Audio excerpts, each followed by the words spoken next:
Today, I'm delighted to introduce you to Julie Schniers. She's a powerhouse keynote speaker and a leadership communication strategist. She's coached speakers since 2007, and she teaches leaders how to command space with warmth and authority. So I feel actually very privileged that you're here, Julie, and you're going to share your Mm. magic, your work with us. So welcome. Oh, thank you for having me. You're such a delight to be around. I'm just excited to be with you today. Awesome. So, pretty much the work that we do, everything that we do is communication. When I do look at my work, at what I do as a business strategist, a big part of it is communication. So, I run Mhm, master classes, I speak on camera, I mhm, speak with prospective clients, I talk on camera when I deliver my programs, like the podcast we are doing right now. It's also mhm, communication. And in today's market where trust is low, and we are not even competing mhm, just with humans, but with polished AI bots, so to mhm. say. I think it Yeah. is very, very important to have this coherence in your brand with what people see on the surface, like the beautiful photography, beautiful website, the polished text, Mhm. with how you actually communicate when people get into your world. So I would like to then start with big picture. You work with high-level leaders, organizations, with high-level Right. people. What do you see is the most common mistake that even the smartest, most capable people make when it Yeah. comes to communicating? To not. I mean, the number one issue, right, is that they don't. You are smart, you're capable, you have done all of the footwork to do all of the things to showcase what you can do, and then you don't communicate that. And I find that that comes in a few different ways. One is that you don't like getting in front of the camera. You don't want to communicate those pieces out loud because it's easier to write the text and put it on the website or throw it on social. And I don't love social media pieces. I don't love having to do talking heads for my website or for my social media team, but people need to see you. And I love that you brought up AI because that's a huge difference in the world today and moving forward that I think we're going to continue to see a bigger gap is that authenticity, right? AI is going to have a certain feel, but you're authentically possibly not perfect. You just showing up and sharing your brain with us when it's not even perfectly crafted because it's AI is going to be the difference maker. So the most common mistake I see is just that people don't. And if you want to dig deeper on that outside of just like your brand, with leaders that I work with, it's not communicating with your teams.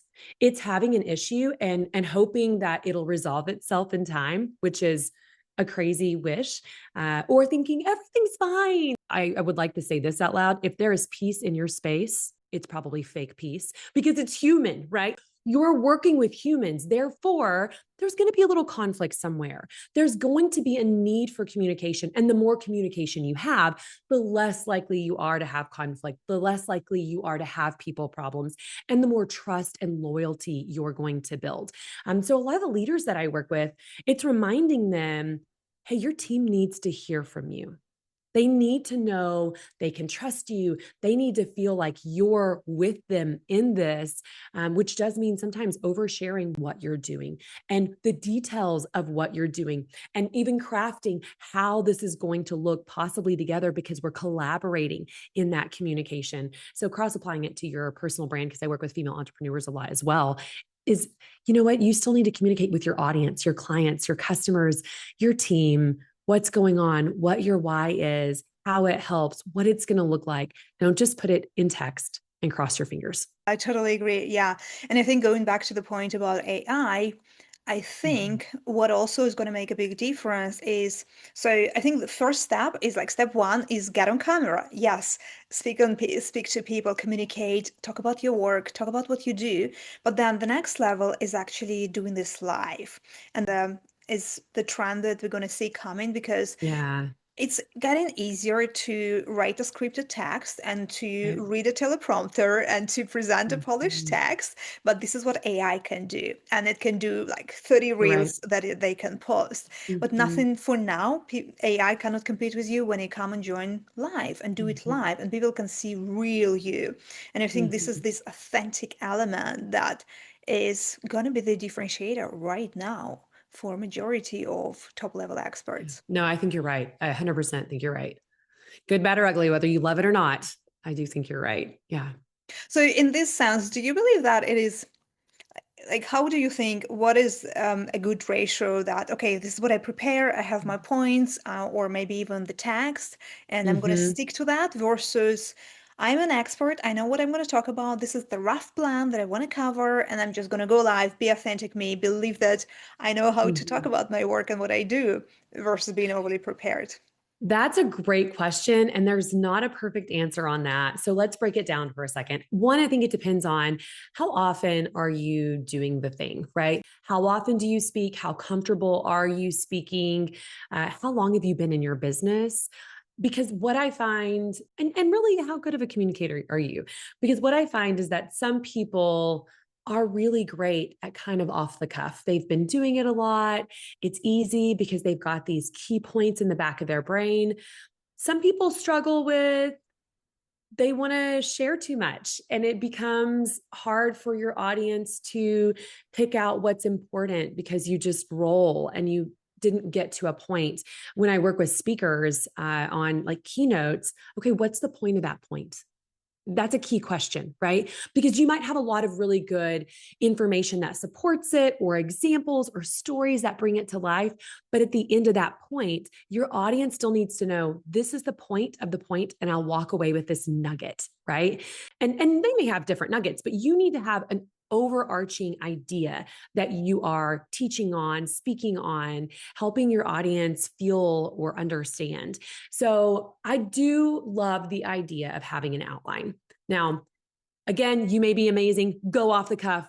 You don't have to do what I recommend, but my recommendation is never, ever, ever show up unprepared, and never, never, ever show up with a completely written out text thinking that you're going to give a verbatim word for word transcript of what you want to say.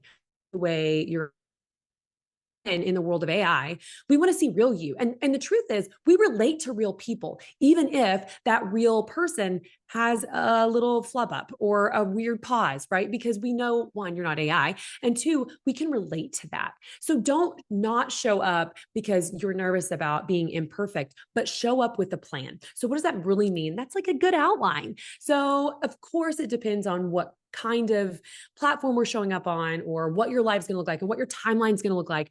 But if you're going to give me, even when I coach keynotes or interview skills, I say with that question, what is the main point you want to get to?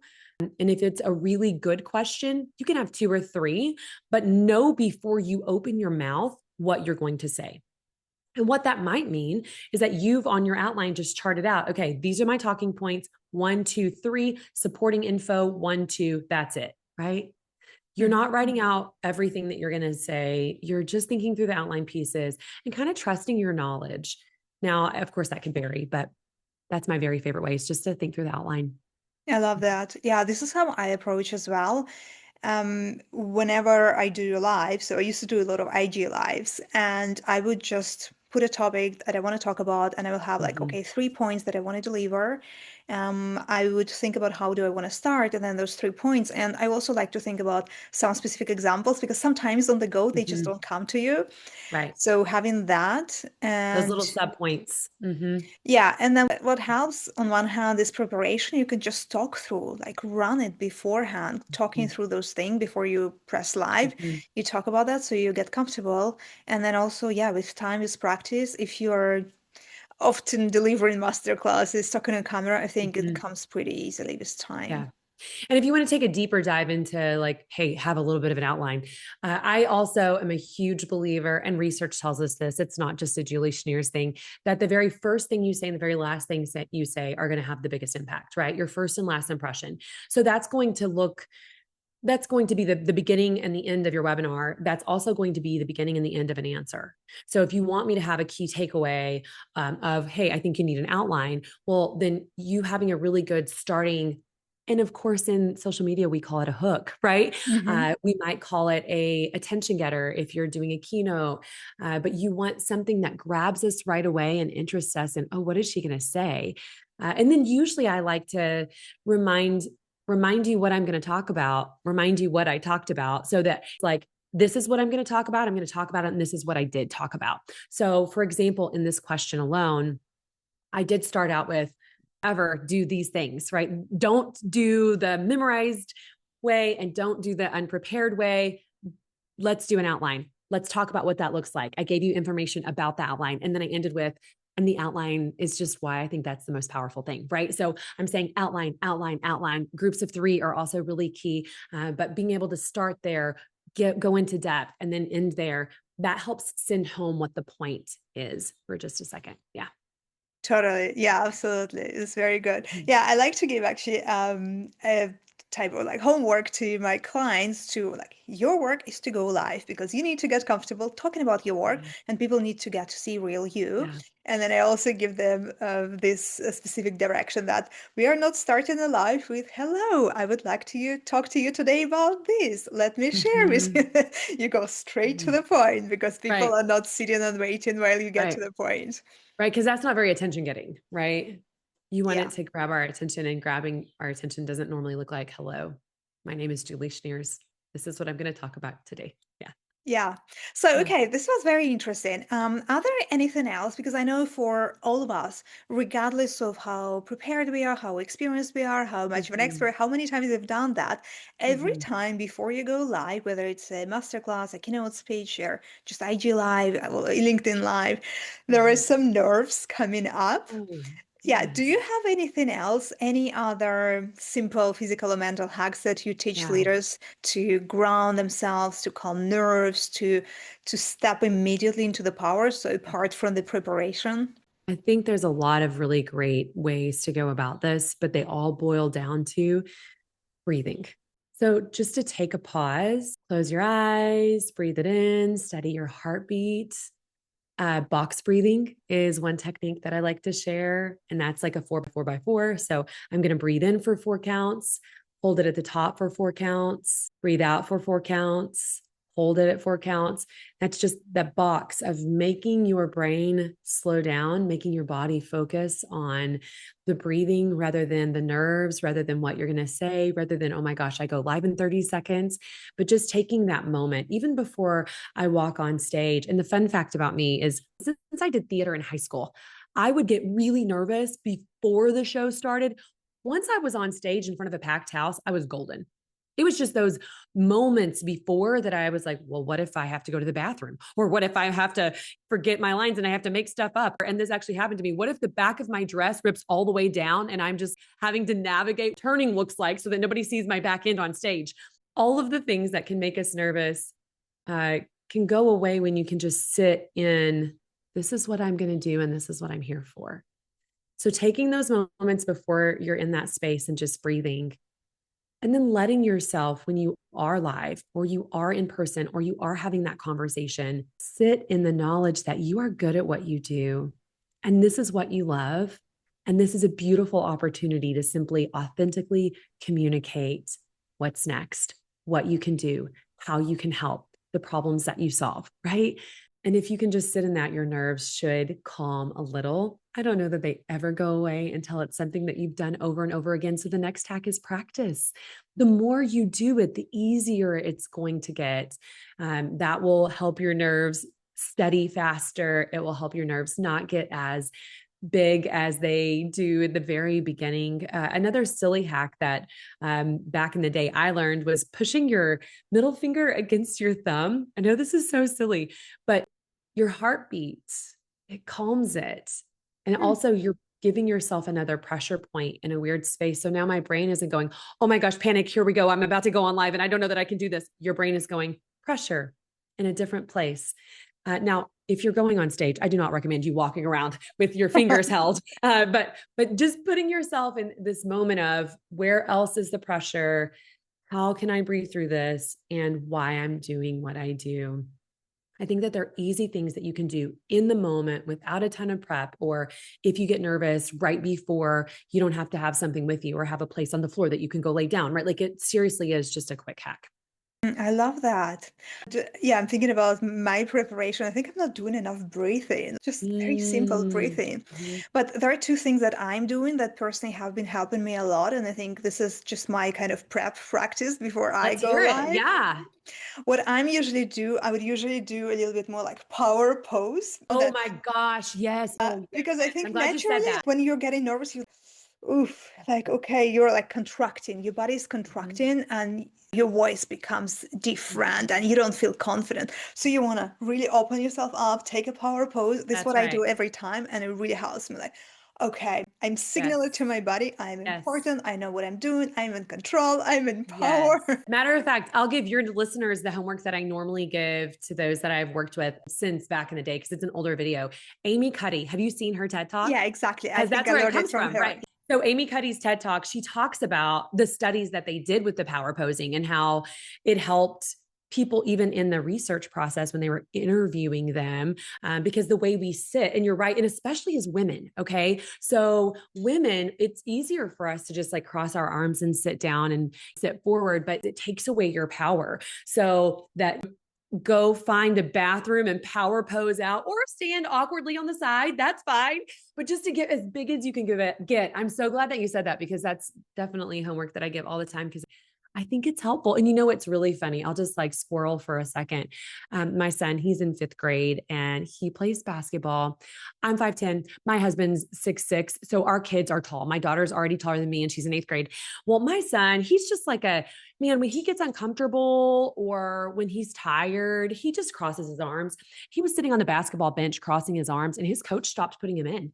And the coach came after the game and he said, look, if you're going to be upset, I'm not going to put you in the game. And my son was not upset at all. He had just naturally gone to the pose of crossing his arms on the bench.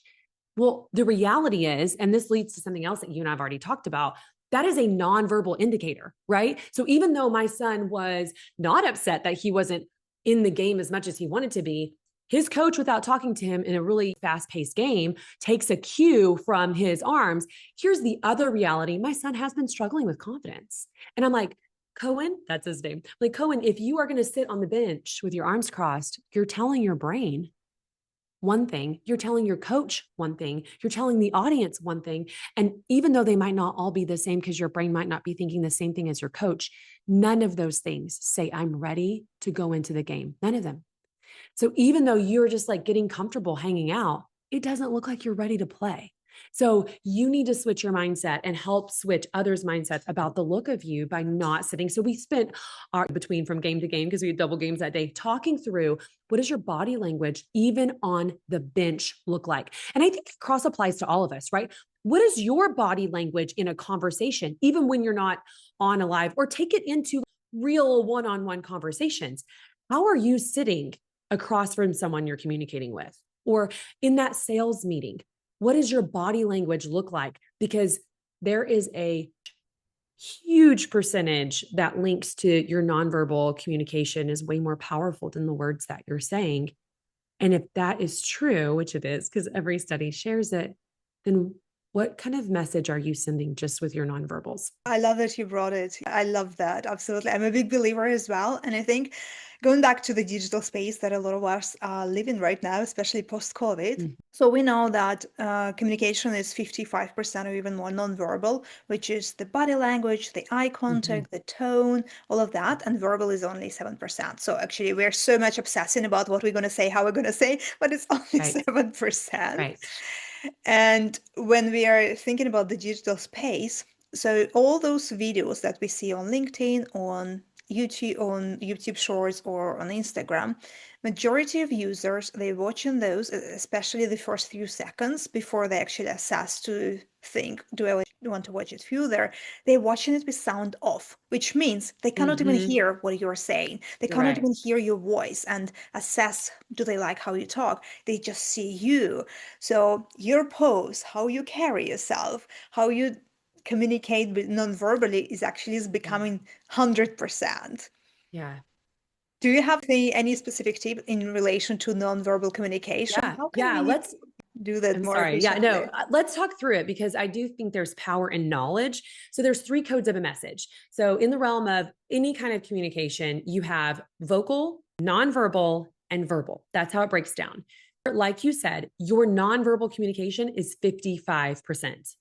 Your verbal communication is 7%. And what's left is your vocal communication. So, of course, with nonverbal, that is your eye contact, it is your facial expressions, it's your body language, it's proxemics, how close you are when you are in person, it's haptics when you're in person, it's touch, it's appearance. And that's something that people like to argue with me about sometimes, but that links to also your life a little bit and how you've shown up and shown others to show up. The way you look matters, how you show up ready. And I don't mean what brand you're wearing per se, but I do mean that you bathed and that you did your hair and that you chose a color and a look that you want to represent you, that looks good on you. That appearance piece, it matters, especially if you're sitting in a space that's super professional, then you need to look the part, right? And also gestures is the other one. So how you're moving your hands. So I think that that's also an important piece of how you interact with people. Are you smiling? Are you taking a moment to actually look at the camera? Is your camera on? Please, for the love of all things good and holy, turn your camera on. In meetings, it drives me absolutely crazy. I don't even love doing virtual keynotes because not everybody will turn their video cameras on. And it's so hard because you want to feel that connection. And that's not going anywhere. Living in the world past COVID that we live in, that video connection is not going anywhere. Learning how to own it is going to be powerful, right? So we've got the 55% nonverbal, but then the next most important piece is vocal. So that is your tone. That is when you pause. That is how loud you get or how you emphasize something that's really important in the change of your pattern. Does that make sense? But then verbal, of course, are the words that you say. So if they have their sound off, they don't get to hear your vocal. They get to read your verbal and they're looking at your face. So if I am keying into this person's face, then what is it? Remember that we talked about how do I plan what I'm going to say? And you want to start with an attention getter or a hook. How do I plan my look to be an attention getter or hook? Because before they turn the sound on, I need them to go, huh, how interesting. Now, let's just back up and say, I know that this can be a little bit challenging because you're going, okay, so I'm planning attention getter for what I'm going to say. And now I have to plan an attention getter for what I'm going to look like. I know it feels heavy. So if it starts to feel heavy, I want to pause for just a second. And the coach in me wants to say this before you let it overwhelm you, just do the thing. You can keep getting better at different pieces at different rates, but don't hold back from doing the thing because you're sitting here thinking, oh my gosh, that's too much. I can't do all that. So if it starts to feel overwhelming, pick one of these things, bite off what you can chew, and just get started. And then you can grow, come back to this episode, and you can grow and get better in all the other ways as you feel comfortable. Okay, I feel like that's really important because that's about the point that I think people start quitting on me too, when I'm like, okay, this is what's next. Let me embody all of the pieces that I want you to really learn. And anyway, it gets to be overwhelming. So if we are going to give you an attention getter or a hook for your look, then that is that your eyes are up. And remember that if you're not making eye contact with the camera, then you're going to feel like we can't necessarily trust you because it doesn't feel like you're confident because you're looking down or you're looking off or you say something and then you look off to remember. It looks like you're reading a transcript of your words rather than, right? And I know that when you're on a Zoom and like right now, I'm looking at you and I have notes on top of my face. So it doesn't even like our questions that we talk through. I'm like, okay, what are the key things that I want? What are the bullet points that I want to have for each of my pieces? That's up. So it might not feel like I'm looking exactly at the camera, which right now I am. And so that kind of changes things in the look of it. But you thinking through where I'm looking is important because your eye contact, when we don't have a lot to go off of, is one of the ways that we're going to build trust with you. And then your facial expressions. So, of course, I mean, you might not always be talking about something really positive and shiny. And so maybe it doesn't always apply for you to have a smile. But if you're a brand, you want to be likable. You want to be someone that people are like, I could spend time with her. I trust her. She's got herself together. You want all of those pieces to happen. And I don't just mean appearance, gotten it together. I know what I'm talking about. And I want to come into this space with you. I want to problem solve with you and for you. So that kind of facial expression that feels welcoming, feels like an energy, okay, that is important enough that I want to click the sound on for, that comes with, those first few seconds of how you look. Energy is something else that I think is worth mentioning. It's hard to teach energy, but especially when you're not in person, but I think it's important to think through. So if I were you, I would record yourself throwing out an answer to a question that you would want to share on a live, or even just a little snippet that you'd want to share, and then watch it back. And don't do it with the sound on. Assess your energy, your facial expressions, your gestures, and looking at you thinking exactly what you said. Does this make me want to turn the sound on? Because people are starting with the sound off. So, how does it feel looking at you? What kind of energy and vibes are you bringing to the space? I love that. Absolutely love that. Yeah, and I fully agree on all of that. And I think when it comes to energy bees, one thing I train myself on, and I'm training my clients on that as well, is also one simple shift is that sometimes when we are thinking about all of that, like, yes, I want to be likable, I want to be warm, I want them to stay, I want them to put sound on. I think Yeah. it can bring so much pressure to you. It's like, I have to Mhm. perform, I have to be perfect, I have to look great, all of that. That's so And true. I offer this very simple perspective shift to my clients that yes, you want to be prepared. Yes, it's important how you carry yourself and all of that, but Mhm. think more first and foremost about your client and the message you want to deliver to them, to the person who is in front of you. So Mhm. imagine this real person who is sitting in front of you and you really want to help them. So it's no more about you. I have to look perfect. And So I'm like, true. I'm in the front, I'm on the spotlight to it's Mhm. about this person and I would really want to help them. So I think Mhm. this shift also makes it a little bit easier. It kind of calms your nerves and makes it a little bit Mhm. easier for you. Okay, I can do that. It's not about just me and me being in the spotlight and me needing to be perfect versus I need to help this person. They need what I have and I want to present them with my solution, my gift.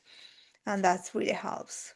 I think that's so powerful because it isn't, we are talking a lot about you. How do you show up as your best self? But it's not really about you. When you're working with a client or you're trying to get a customer, you're 100% right. And I do think it's an important thing to remember. They want you, right? My energy is going to be different than your energy, and that's okay because we are different people. And you showing up authentically is really important. Who you attract. And I like to think through the mindset of how do you want to be seen and known? And not how do I want to show up because I want to show up as somebody I'm not, right? But I want to be seen, and I'll just like throw this into a personal piece for a second. I want to be seen as somebody who makes a positive impact on the world around me, who is helpful to others, and who can believe in you when you aren't sure that you can believe in yourself. That's always been who I was as a coach. I want you to be able to see your strengths, but that is hard for some people to do. So sometimes it is, let me see in you one what is great about you before you understand it, and then I'll just help you see your potential. That's just who I show up as. So that kind of energy, this kind of like, we've got this, be like, that's just who I turn into because it's me. That doesn't mean that it's you, and that isn't the product that you're selling. So you showing up authentically as you is so key because you're going to get what you give. Let's talk about that for just a second. You're going to attract the kind of energy that you bring. So if you are the kind of person that shows up completely authentically, not hair always great, you're doing your best, look, I had 5 seconds to go live and I went live and it is what it is, you're going to attract people who need that. Most likely, right? You're going to attract people who are like, I need to be able to be around somebody in that space, or I need to buy from that person who gets it, or, right? Those pieces are really impactful. And if that is you showing up as your best self, then go get them, sister. But you showing up as your best self, only you can decide that. You being authentically you and where your comfort zone is, only you can decide that. I say take everything that I'm telling you as tips and just use them where they apply in your space, knowing that I do think that they're helpful. But you're right. There's a line, and you can't hold back your authentic self in order to walk somebody else's line. It's the best competitive advantage in the modern world. Yeah. Just be yourself and be on camera Yeah. because well, nowadays there are thousands of experts who are doing similarly the same thing that you are doing.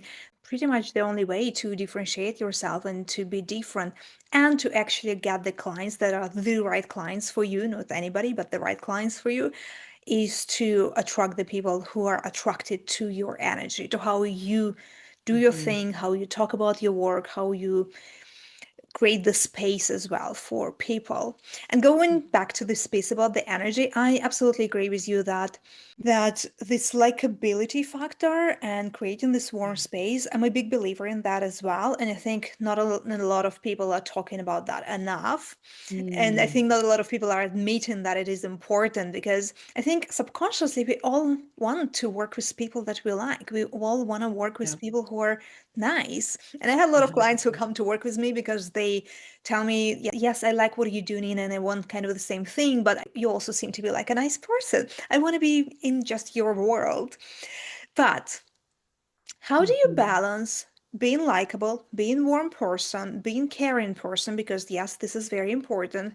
And especially if you're a coach, you work with people closely, you want to project this care and warmth. At the same time, how do you balance it with authority, with showing up as an expert? Because when we're thinking about authority, expert, leader, it's a little bit more in this male Mhm. territory, a bit more colder, Mhm. a bit more distance. So how do you balance the two? That's tricky. And I think it's challenging when you're working with people like we are right now on a podcast, but we don't know them. And we don't know where their hangups are in building authority or where their hangups are in feeling confident working with their clients. So I don't know that it's a one size fits all, but I will share the authority is going to come from how you trust yourself as well. Your authority is going to come from how rooted you are in what you know and what you're bringing to the table. So, back to being authentic, if you're trying to pretend that you're somebody you're not, or if you're trying to sell something you don't really know a lot about, or you're trying to say that you're an expert in a field that you're learning, then you're going to struggle feeling and looking like you're an authority because there's this confidence piece that links that you're just faking it if it's not real, right? So if you have the authority because you have done the homework and it really just is a confidence struggle that you have in your heart, because sometimes that is the case, well, then I would remind you to find the things that empower you about your craft or about your expertise. Write down a list of what makes you an expert and why. Because sometimes we need that reminder. And if I was coaching you in a room, I would be asking you curious questions when you say, I don't know, Julie, I just don't know that I'm good enough, or I don't feel like, I don't know that I'm going to make a good expert here, or I don't know that my authority is good enough because I'm not smart enough. So if we were having that conversation, I would be asking you questions about your authority building opportunities or background. I would be asking you curious questions about the clients that you've helped or the work that you do. So let's just back it up to what the real underlying issue might be in your authority, and that's lack of confidence. So, what are you doing to promote your expertise in your own head and heart? Because if we circle all the way back to the beginning of our conversation on communication, yeah, communication is with everybody else too. But there's a huge chunk of importance that is how you communicate with your own head and heart. And that is the focus of building not just authority, but the confidence to, I don't need to have authority because I know what I know and we're going to have a conversation. So it's not a need to have authority. Do you know what I mean? So, little hacks that I think are helpful is create a success calendar. Put 2026 on the wall, and every time you are accomplishing something that you're like, heck yeah, I'm doing the thing, or I'm really proud of what I'm doing, you're labeling it on that day, or you book a gig, or you make a sales, and you label those pieces so that you can have a visual reminder that you're not a fraud, that there is no need for imposter syndrome here because you are who you say you are and you're killing it. Now, if it's not sales, maybe you're the beginning of your game and you're not selling yet. You're trying to build the brand. Maybe it's not that you're booking gigs yet because you're in the beginning stages of trying to be a speaker. So these are the clients I work with. It's the first thing that comes to mind. But if you are, I'm going to go live once a week because that makes me uncomfortable. And that's where I'm trying to build my confidence zone. Great. On your calendar, you label, I did the thing, right? Or maybe you find ways to celebrate. And fun fact, the number one reason why businesses and organizations are losing employees in today's world, here's fun. You would never guess it. It is the lack of recognition and celebrations. It isn't pay. It isn't time off. It is you aren't recognizing that they're doing a good job and you aren't celebrating them. So if you're a leader listening and you have a team, you should be taking at least 1% of your profits and you should be throwing it back into celebrating your team at least, okay? Because it will cost you less to do fun things for your people than it will to rehire people, okay? I'm going to just like throw that preach out there. But if you are a team of one or a team of small, the same is true for you. How are you celebrating and recognizing the wins that you are making in your business, in your brand? Because if you're not celebrating, I did the thing, your brain is not learning that you are doing the thing, right? And if we're going to keep rolling down that road of psychology just a hot second, it's kind of like losing weight. And I feel like as a woman, I identify with that well. My whole life, I've been on 5 million different diets. If I were to only celebrate that I lost the full 15 pounds I wanted to lose, and I never let myself go, oh my gosh, look at this. I've worked out every single day this week. I got up and I walked every single morning. I chose water all day long. I chose to not grab a Kit Kat, but instead ate extra helpings of vegetables, whatever your goals are. Okay.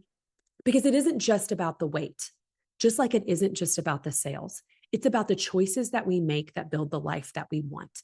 So, what you're celebrating is also important, but making sure that as a team of one, you are still building time to celebrate and recognize what your wins are. That kind of confidence building is what's going to build your own personal head and heart in a space of authority. And that also links to having an attitude of affirmation. And I teach this too. I speak on it actually, because communication, connection, and confidence are my 3 C's. And that's where I spend the most time with my workshops. It's how I work my strategic planning pieces. But those pieces of affirmation, they don't just link to your team, they link to you. So how do I shift my words? Here's a quick hack. It's easy for us to just think on what's going wrong rather than what's going right. So tip number 1 is to recognize this thing is happening, right? This is what's working. Another hack is stay in the present. It's really easy to say, well, someday or when, and I'm not going to worry about that until I. But the reality is, if we stay in the present of what's working and the present of, yeah, you can dream, put it down, but presently what's working? Presently, what are you celebrating? And then being careful about shifting your words, even though it's like, man, I don't want to fail at this. Even saying, I don't want to fail at this, that negative piece, you've thrown it into the universe.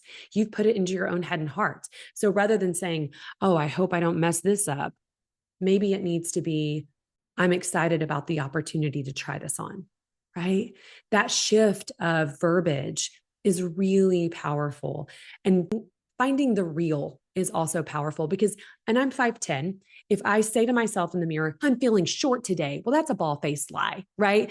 I'm not going to look in the mirror and be short. So let's also not lie to ourselves. I'm never going to be short, but I am going to find ways to find clothes that make me feel really powerful in the height that I'm at. So let's make sure you're shifting it into reality, into present, and into positive rather than negative.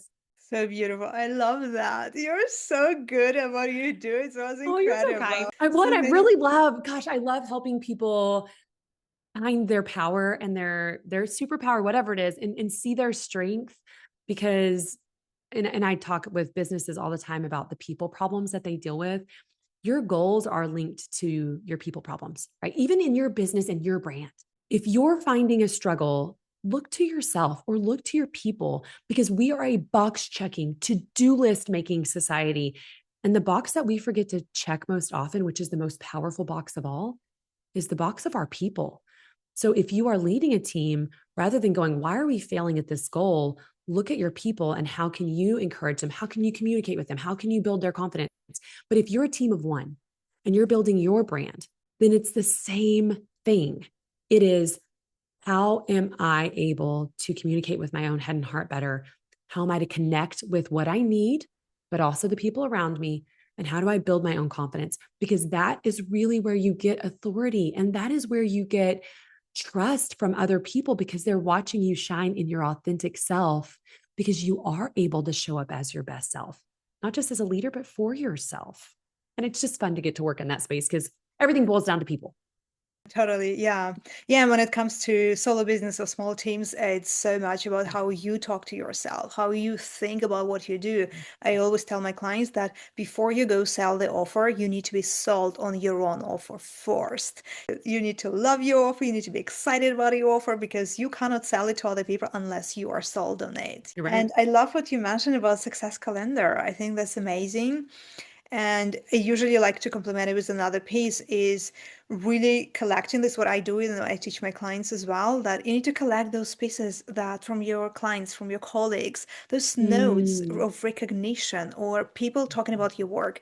Because I think sometimes we all experience the days where yes. well, I know I'm good, but like I'm going through a period where it's difficult or like business is So true. stalling or something. But then you get to see the praise, the results of your clients, of people you've helped, people you Yeah. worked with.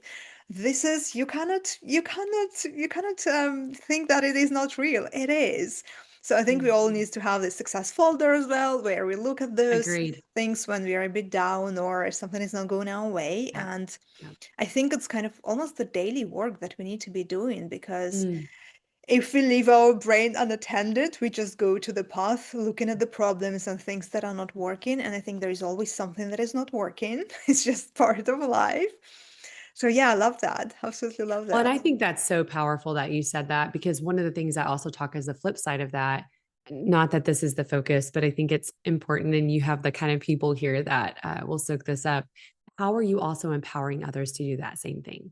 So I also have an encouragement folder. So I love that you said that, that I keep notes from people that I have testimonies that were really important to my heart, or the very first big strat plan I ran, or the first time I worked with the military, right?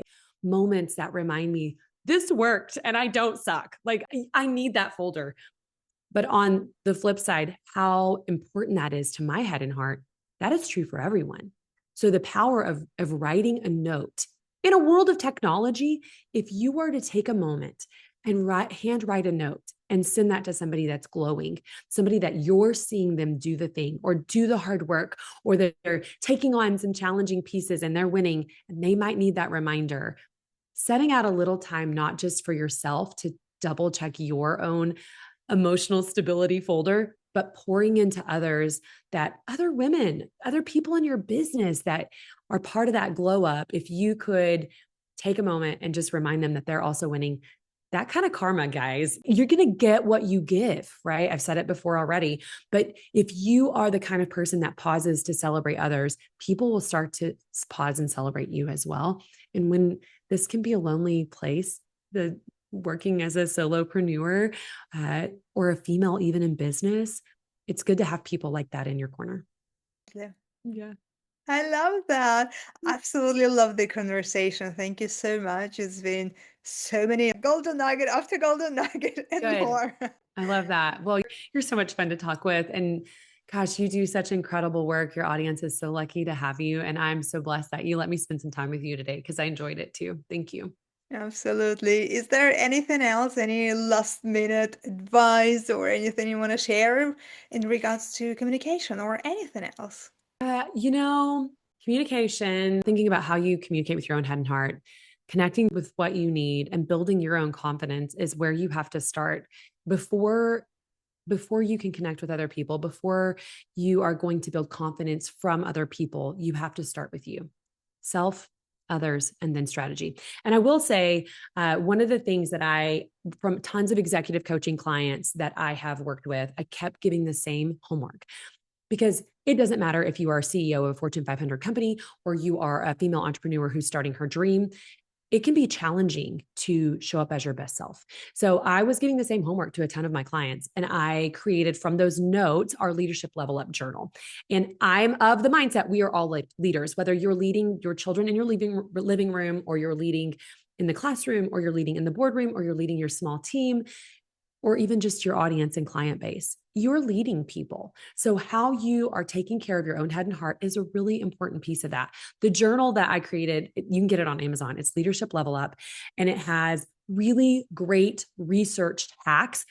I'm so busy because I put 5 million things on my plate and I'm a mother of two. I get it, all the things. So it is made for like 5 minutes in the morning, 5 minutes in the evening. It is not, I'm going to write out how I felt about today because that was not helpful to me. I know that there's a lot of studies behind that too. But really, thinking through, and there's a place for a prayer in the morning because I like to start my morning with just a little bit of time with the Lord. You can write a meditation there or whatever. There's a place where you're going to name a self-care thing that you do for you because that's important.